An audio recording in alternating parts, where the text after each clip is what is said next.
has saved me and has allowed me to experience grace upon grace and my opportunity gid ko to make much of Him in this one life that I have right now. So, 30 na kung ka.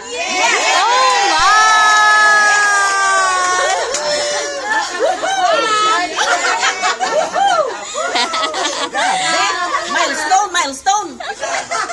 Milestone nila siya. Yeah, I'm looking forward din for more of my Lord. I don't know what tomorrow will bring, but what I know is my Lord is faithful and true. And He is able to carry me until the end. So, thank you, Gid, sa pag-ato. Thank you, Gid, sa effort, sa presence, even sa presence, Gid, sa isa. My heart is very, very happy, Gid, in the Lord sa inyo. Pagkabangon sa inyong mga lives. Padayan kita, guys, sa bugay.